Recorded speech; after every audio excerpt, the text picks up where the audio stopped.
السلام علیکم ورحمۃ اللہ وبرکاتہ۔ رمضان مبارک میں رسول اکرم صلی اللہ علیہ وسلم کے کیا اعمال ہوتے تھے، آپ کے کیا عادات ہوتے تھے، آپ کے کیا احوال ہوتے تھے۔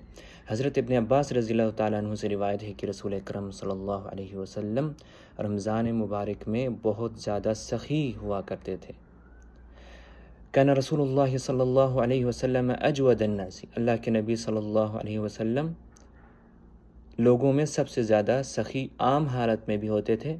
وَكَانَ أَجْوَدُ مَا يَكُونُ فِي رَمَضَانَ حِينَ يَلْقَاهُ جِبْرِيلُ، اور رمضان میں اس وقت بہت زیادہ آپ میں سخاوت دکھائی دیتا جب جبریل امین سے آپ کی ملاقات ہوتی۔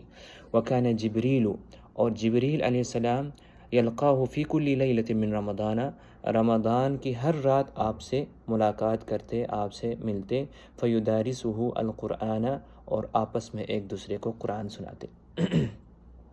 فَلَرَسُولُ اللَّهِ صلی اللہ علیہ وسلم حِينَ يَلْقَاهُ جِبْرِيلُ أَجْوَدُ بِالْخَيْرِ مِنَ الرِّيحِ الْمُرْسَلَةِ، اور جب آپ صلی اللہ علیہ وسلم کی ملاقات جبریل سے ہوتے تو آپ چلتے ہوئے ہواؤں سے بھی زیادہ آپ میں سخاوت آتی۔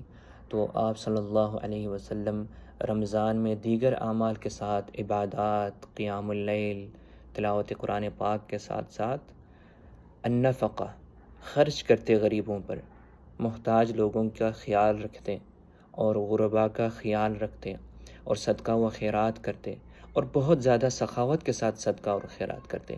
اللہ سبحانہ و تعالیٰ سے دعا ہے کہ اللہ سبحانہ و تعالیٰ رمضان میں ہمیں دیگر نیک اعمال کے ساتھ اللہ کے راہ میں خرچ کرنے کی بھی اللہ سبحانہ و تعالیٰ ہمیں توفیق عنایت فرمائے۔